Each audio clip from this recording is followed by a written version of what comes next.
Friends, welcome to study fi success. मेरा नाम है याशी गोयल और हम कर रहे थे अपना chapter number 6 that is tissue, right. अब तक हमने अपने प्लांट टिश्यूज़ की बात कर ली थी, एनिमल टिश्यूज़ में भी हमने अपने एपिथेलियल टिश्यू की भी बात कर ली थी, और कनेक्टिव टिश्यू का एक हमारा लास्ट पार्ट रहता था, that is your adipose tissue, right.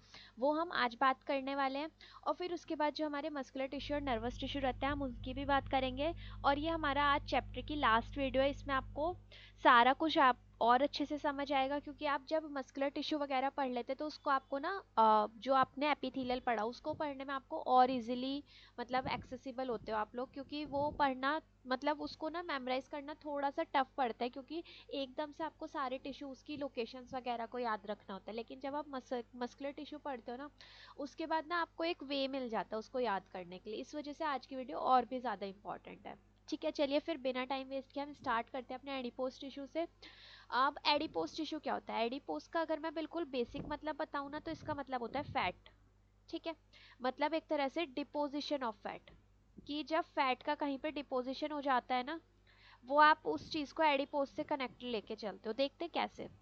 अब ये क्या होता है? These are oval and round cells. ये ओवल और राउंड सेल्स होते हैं, filled with fat globules called adipocytes. और इनके अंदर क्या होता है? फैट के ग्लोब्यूल्स होते हैं, जिन्हें हम क्या कहते हैं? एडिपोसाइट्स कहते हैं। ठीक है, it is found in subcutaneous layer below the skin. और ये कहाँ पे मिलते हैं? स्किन के नीचे जो आपकी सबक्यूटेनियस लेयर है, मतलब स्किन के नीचे वाली लेयर, उसमें ये मिलते हैं।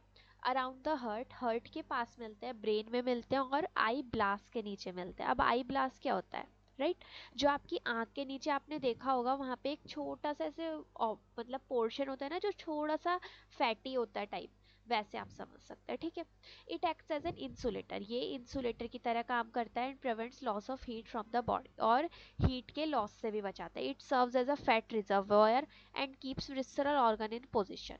ठीक है, अब ये सारा कुछ तो हमने पढ़ लिया, लेकिन जहाँ जहाँ पे मैंने अंडरलाइन करी एक बार पहले उसको समझ लें। इंसुलेटर कैसे है ये? देखिए, आपके ना एनसीईआरटी बुक में एक बहुत ही वो दे रखा है बेसिक्स एग्जाम्पल, लेकिन उसकी बहुत नीड होती है हमें। जैसे जो हमारी ब्लू वेल्स या शार्क्स या जितने भी मैमल्स होते हैं, जिनकी जो स्किन होते हैं वो बहुत चबी होती है, राइट। या फिर जो ह्यूमंस भी होते हैं जो बहुत चबी होते हैं, या ऐसा कुछ भी आप कह सकते हैं। तो आपने देखा होगा जनरली क्या होता है कि जो मैमल्स, शार्क या ये सब होते हैं, ये लोग कहाँ मिलते हैं? कोल्डर क्लाइमेट्स में मिलते हैं, राइट।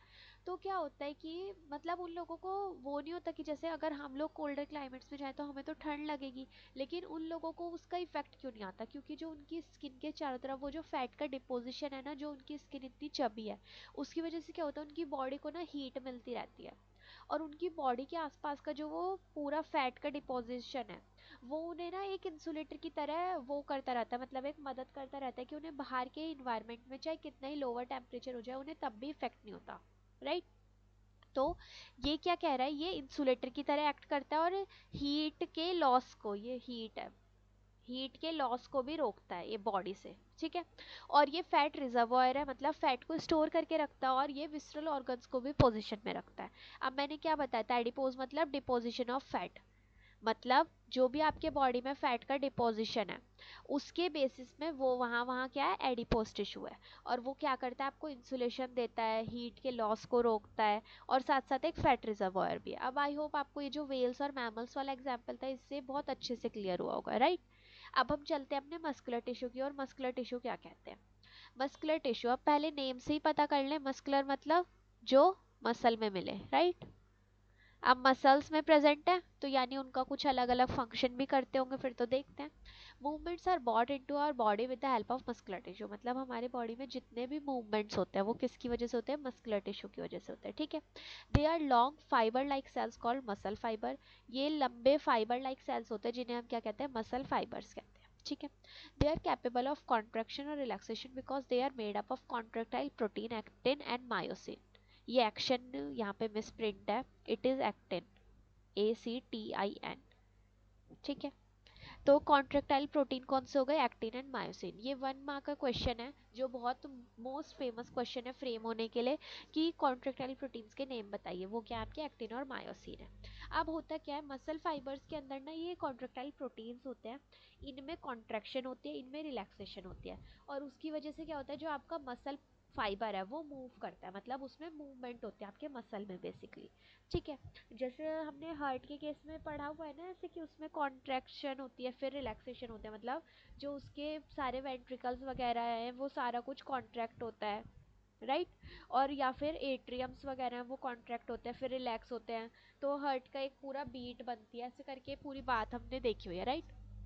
तो ऐसे ही इस केस में भी होता है कि जब ये दोनों प्रोटीन्स कॉन्ट्रैक्ट करते हैं रिलैक्स करते हैं तो उस टाइम पे क्या होता है, इसकी मूवमेंट होती है। ठीक है, अब इसके बाद आती है बात टाइप्स ऑफ मस्कुलर टिश्यू की। आपको इन प्रोटीन्स के बारे में बहुत ज़्यादा पढ़ने की नीड नहीं है, ये आपके हायर क्लासेस में आएगा जब आपको इनका स्ट्रक्चर भी पढ़ना होगा और इनकी बेसिकली साइकिल को भी देखना होगा कि वो कैसे कॉन्ट्रैक्ट करते हैं, एटीपी का उसमें इन्वॉल्वमेंट क्या होता है, वो सारा कुछ। ठीक है, अब हम बात करते हैं अपने मस्कुलर टिश्यू की कि मस्कुलर टिश्यू होते क्या हैं या उनके टाइप्स क्या क्या होते हैं। ठीक है, सबसे पहले इसमें क्या आता है, स्केलेटल मसल आता है। ठीक है, अब स्केलेटल मसल के बारे में हम अभी आगे पढ़ेंगे, पहले हम इनके टाइप्स की बात करते हैं। ठीक है, फिर होते हैं एक स्मूथ मसल और एक होता है आपके कार्डियक मसल। ठीक है, अब स्केलेटल मसल्स का ना एक सेकंड नेम भी होता है, क्या होता है, स्ट्राइटेड मसल्स। ठीक है, अब जब आप इनको पढ़ेंगे ना तब आपको ये चीज़ समझ आएगी कि इनको स्केलेटल या फिर स्ट्राइटेड मसल्स क्यों कहा जाता है। ठीक है, देखिए, these muscles show alternate light and dark bands, it is band, hence the name is striped or striated muscle, sprained नहीं striated, सॉरी यहाँ पे ये मिस प्रिंटिंग है। ठीक है, ये इन्हें इसलिए या फिर स्ट्राइप्ड या फिर स्ट्रेटेड मसल्स कहा जाता है, ये लाइट या डार्क बैंड्स शो करते हैं। ठीक है, ऑल्टरनेटली, मतलब जैसे अगर आपका एक ये लाइट बैंड है फिर इसके बाद एक ये डार्क बैंड, ये ना हम अभी आगे इसमें पढ़ेंगे लाइट बैंड और डार्क बैंड का क्या केस है, ऐसे फिर एक लाइट हो गया फिर एक डार्क हो गया ऐसे। ठीक है, these are also called as voluntary muscles because these are the under control of one's will, इन्हें हम voluntary muscle कहते हैं क्योंकि ये आपके खुद के कंट्रोल में होते हैं। अब बिना इसके एग्जाम्पल से बिना इसकी लोकेशन देखे हम एक सिंपल सी माइंड एक्सरसाइज करते हैं, बहुत छोटी सी। ठीक है, आपकी पूरी बॉडी में ऐसा क्या है जो आपके वॉलेंट्री है, मतलब आपकी पूरी बॉडी में ऐसे कौन से मसल्स हैं जो आपकी मर्जी से हिलते हैं। सबसे पहले है आपके हाथ, राइट, अगर आप उसको बंद करना चाहेंगे तो ही वो बंद होगा, खोलना चाहेंगे तो ही वो खुलेगा। आपके पैर, अगर आप चाहते हैं कहीं जाना तो ही आप चल के जाएंगे, वरना आपके पैर खुद से तो नहीं चल पड़ेंगे। तो इनका एग्जाम्पल या लोकेशन क्या हो गई, आपके लिम्स, आपके हैंड्स, ये सारा कुछ। तो इस तरीके से जब आप पढ़ेंगे ना, मैं आपको वेरी फर्स्ट वीडियो से ये चीज़ समझाती आ रही हूँ, आपको हर एक चीज़ लिंक करके पढ़नी है। और अगर आप इस चीज़ को अभी समझ जाएंगे वो आपके लिए आगे के लिए बहुत ज़्यादा ईजी रह कर देगा आपकी सारी पढ़ाई को, क्योंकि ना आपको कभी कुछ याद नहीं करना पड़ेगा। मैंने कभी स्ट्राइटेड मसल्स की ना लोकेशंस याद नहीं करी हैं, मैंने बस ये वाला पॉइंट समझा जो मैंने आपको अभी बताया। ठीक है, अब मसल फाइबर या सेल्स जो होते हैं वो क्या होते हैं, मल्टी न्यूक्लिएटेड होते हैं और अनब्रांच होते हैं। ठीक है, each fibre is enclosed by thin membrane which is called as sarcolemma. हर एक फाइबर एक थिन मेम्ब्रेन के अंदर होता है जिसे हम क्या कहते हैं, सार्कोलेमा कहते हैं। ठीक है, cytoplasm is called as sarcoplasm, और उसके जो साइटोप्लाज्म होता है उसे हम क्या कहते हैं, सार्कोप्लाज्म कहते हैं। These muscles get tired and need rest, ये मसल्स थकते हैं और इन्हें आराम की ज़रूरत होती है। आप अपने हाथ से पूरे दिन काम करेंगे तो ऑब्वियसली आपका हाथ आपसे आराम मांगेगा ना, आप इस चीज़ को भी इससे ऐसे याद रख सकते हैं। ठीक है, अब हम बात करते हैं अपने कार्डियक मसल फाइबर की कि वो क्या होते हैं। दे आर इनवॉलेंट्री मसल्स, ये इनवॉलेंट्री होते हैं। कार्डियक मसल फाइबर, ये हमने शायद पहले भी बात करी है, जहाँ भी कार्डियक वर्ड आ जाएगा ना वहाँ क्या होता है, आपके हार्ट से रिलेटेड बात होती है। जैसे आपने सुना होगा ना, हार्ट स्पेशलिस्ट क्या होता है, कार्डियोलॉजिस्ट होते हैं ना, ऐसे ये इनवॉलेंट्री मसल्स होते हैं। क्या कभी आपके दिल ने आपसे पूछा है कि मैं अभी आगे और बीट करूँ ना करूँ, नहीं, वो आपका बीट करता रहता है, या फिर आप उसको परमिशन नहीं देते ना, या फिर आपको एक पूरा पंप नहीं चला रहे ना कि जितनी देर आप पंप चलाओगे उतनी देर आपका हार्ट बीट करेगा, नहीं। तो ये क्या होगा, इनवॉलेंट्री मसल्स हो गए। अब आप देखिए, आपको इसको याद करने की जरूरत नहीं है कि कौन से वॉलेंट्री कौन से इनवॉलेंट्री, अगर आपको सिर्फ इनके एक एक पॉइंट पता है तो। ठीक है, ये किस में मिलते हैं, ओनली सिर्फ और सिर्फ हार्ट में मिलते हैं और कहीं नहीं मिलते। मेक श्योर आप इस बात को याद रखें। They are uninucleated and branch, ये यूनिन्यूक्लिएटेड मतलब सिंगल एक न्यूक्लियस प्रेजेंट होते हैं और ब्रांच होते हैं। Branches are united by intercalated disc, जो इनकी ब्रांचेस होती है ना वो देखिए, जैसे अगर आपका ये मैं ऐसे आपको बना के दिखाऊं तो ये आप ऐसे समझ सकते हैं। ये सपोज कीजिए आपके कार्डियक मसल्स हैं। ठीक है, ये जो इनके बीच का कनेक्शन है ये क्या है, आपका intercalated disc.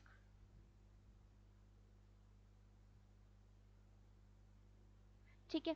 In these muscles rhythmic contraction and relaxation occurs through them. इनसे क्या होता है, रिदमिक कॉन्ट्रैक्शन और रिलैक्सेशन होता है, और ये कभी भी नहीं थकते, राइट। अगर हार्ट ही थक जाएगा तो ऑब्वियस सी बात है हमारी लाइफ ही रुक जाएगी ना। ठीक है। अब थर्ड टाइप के मसल क्या है, उनसे स्मूथ मसल, जिन्हें हम क्या कहते हैं, नॉन स्ट्राइटेड भी है इनका नाम। वो स्ट्राइटेड थे, ये नॉन स्ट्राइटेड, मतलब इनमें कोई स्ट्राइशंस प्रेजेंट नहीं होंगी, इसमें कोई डार्क या फिर लाइट बैंड प्रेजेंट नहीं होंगे, जो जो उसमें था वो इसमें नहीं होगा, राइट। वो क्या थे, इनवॉलेंट्री थे, ये क्या है, इनवॉलेंट्री है, दीज आर इनवॉलेंट्री मसल्स, इसलिए इन्हें हम स्मूथ मसल भी कहते हैं। ये मसल फाइबर यूनिन्यूक्लिएटेड होंगे, वो मल्टी न्यूक्लिएटेड थे, वो ब्रांच थे, ये स्पिंडल शेप, स्पिंडल शेप कैसे होता है, जैसे आपका ये ऐसे, ये बीच में एक यूनिक्लियस ऐसे, ये होता है आपका स्मूथ मसल। ठीक है। They are not enclosed by membrane but many fibres are joint together bundles, they constitute internal organs.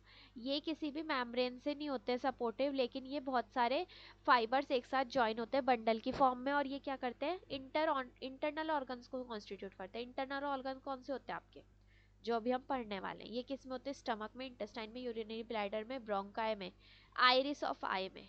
ठीक है। Peristaltic movements in alimentary canal are brought about by smooth muscles.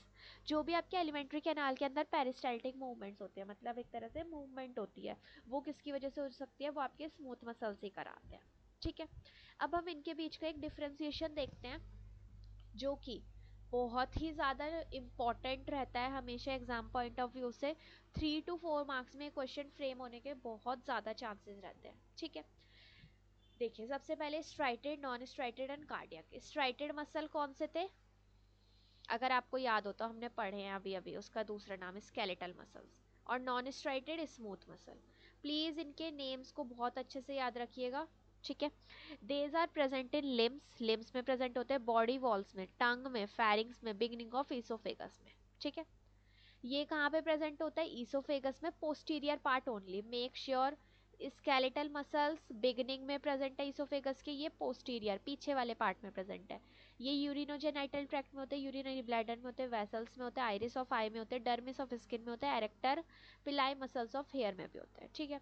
ये कहाँ होता है, सिर्फ और सिर्फ हर्ट में प्रेजेंट होते हैं, पल्मोनरी वेन्स में होता है, और सुपीरियर वेना कावा, जो सारा कुछ हर्ट से एसोसिएटेड है, ये सिर्फ उसी में प्रेजेंट होते हैं। ठीक है। ये होते हैं सिलेंड्रिकल इन शेप, ये स्पिंडल शेप, जैसे अभी हमने देखा ऐसे ऐसे कुछ। ठीक है। ये भी सिलेंड्रिकल। ये अनब्रांच होते हैं, ये अनब्रांच होते हैं, ये ब्रांच होते हैं। ठीक है।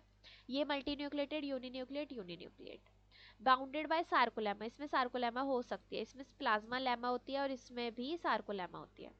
आई थिंक मैंने आपको पीछे स्केलेटल मसल के केस में शायद मैंने उन्हें ब्रांच बता दिया था, तो उसके लिए सॉरी, ये अनब्रांच होते हैं। ओके। अब ये नेक्स्ट क्या है, इसमें लाइट और डार्क बैंड प्रेजेंट होते हैं, इसमें एब्सेंट होते हैं। नॉन स्ट्राइटेड है, इसमें फेंटली प्रेजेंट होते हैं, मतलब बहुत ऐसे फेंट टाइप में होते हैं। ठीक है।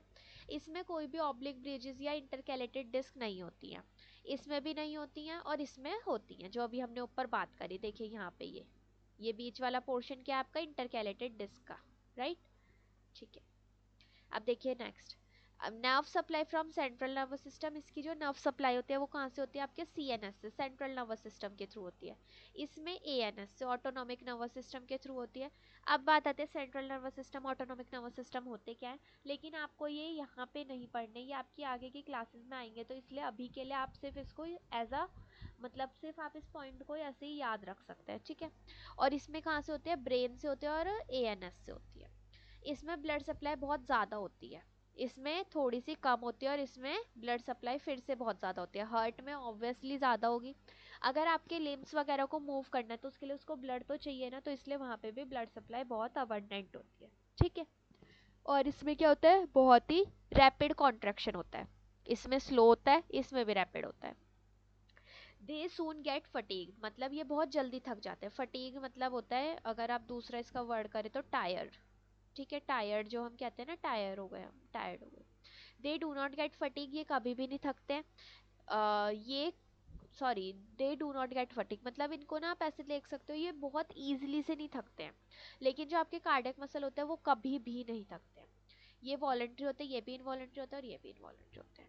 आई होप आपको ये पूरा फ्लो चार्ट बहुत अच्छे से समझ आया होगा, क्योंकि इसको समझे बगैर ना आप इस मतलब इसके अगर डिफ्रेंसिएशन का क्वेश्चन आता है तो आप उसमें बहुत अच्छा स्कोर नहीं कर पाएंगे। और मेक श्योर कि आप अगर पॉइंटर्स में लिखेंगे ना तो वो चीज़ बहुत अच्छा इम्पैक्ट डालती है एग्जामिनर पे, क्योंकि उसको लगता है कि अगर किसी ने पॉइंटर्स में लिखा है ना तो उसको बहुत अच्छे से समझ आता है।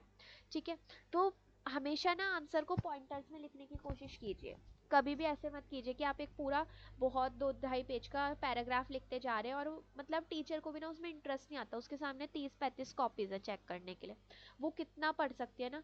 तो इसलिए हमेशा पॉइंटर्स में जब आप लिखते हैं ना आपका आंसर बहुत हाईलाइटेड वे में भी आता है और बहुत ईजिली समझ भी आता है और जो आप कहना चाहते हैं वो भी कह पाते हैं अच्छे से।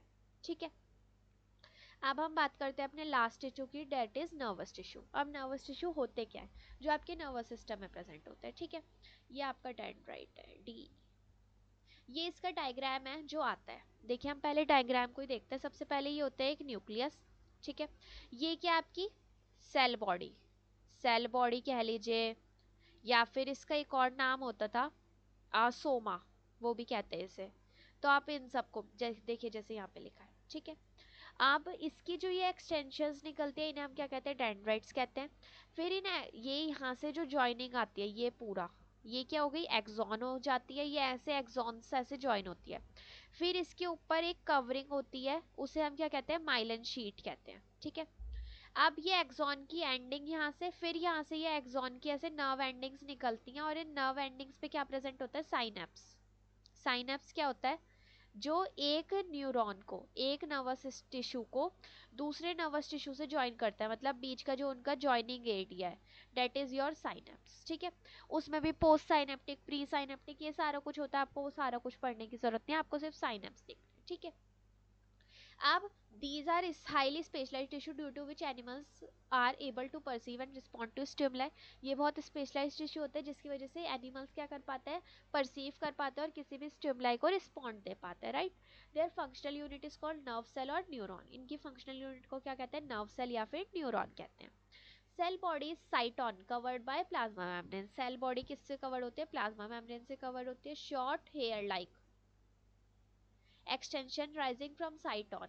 इसका दूसरा नाम क्या है, इसका दूसरा नाम साइटोन भी है। ये इसके 3-4 नाम इन लोगों ने दे रखे हैं, आप ये सारी नाम याद रख सकते हैं। ठीक है, or dendron which are further subdivided into dendrites. इनको पहले डेंड्रॉन में डिवाइड होते हैं फिर वो आगे डेंड्राइट्स बनते हैं।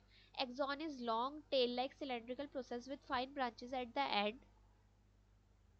एक्सॉन कैसी होती है, लॉन्ग होती है, टेल लाइक होती है और सिलेंड्रिकल प्रोसेसेस होते हैं जिसमें थोड़ी थोड़ी फाइन ब्रांचेस होते हैं उसके एंड में। Axon is covered by a sheath और वो शीट का क्या नाम है, माइलन शीट।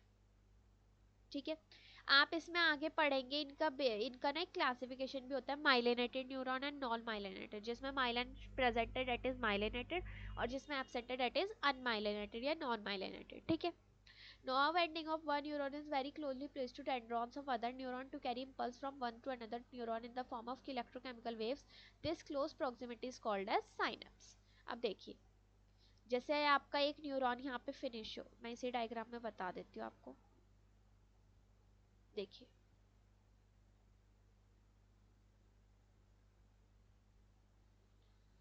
ये क्या था, साइटोन था। ठीक है, जैसे ये आपका एक न्यूरॉन यहाँ पे फिनिश हो रहा है, ये आपके एक्सॉन के टर्मिनल्स हो गए। अब क्या होता है, दूसरा न्यूरॉन जो यहाँ से स्टार्ट हो रहा है उसकी क्या होती है, ये सपोज कीजिए ये सेल बॉडी है, ये इसके डेंड्राइट्स जैसे इस वाले में दिखा रखा है, तो ये इसके डेंड्राइट्स ऐसे हैं, तो इसका नर्व एंडिंग और इसके डेंड्राइट का प्रेजेंस, इन दोनों के बीच में जब ट्रांसफॉर्मेशन होती है, मतलब मेटीरियल जो भी इसको जो भी आगे इंफॉर्मेशन जो भी कुछ आगे ट्रांसफर करना है वो क्या होता है, नर्व एंडिंग से इधर जाता है। नर्व एंडिंग से किधर जाता है, आपके दूसरे वाले न्यूरॉन के डेंड्राइट पे जाता है। राइट, और ये वाला बीच का जो पोर्शन है जहाँ पे ये सारा कुछ होता है इसे हम कहते हैं साइनेप्स।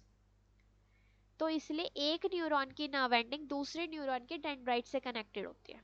ठीक है, आई होप आपको ये सारा कुछ समझ आया होगा एंड सारे टिश्यूज आपको बहुत अच्छे से समझ आए होंगे और मस्कुलर टिश्यू को समझने से आपको एक वे मिला होगा। और प्लस जो मैं आपको वेरी फर्स्ट वीडियो से कहती आ रही हूँ, हर एक चीज़ को लिंक करके पढ़ने के बाद आपको उसको याद करने की ज़रूरत नहीं पड़ेगी।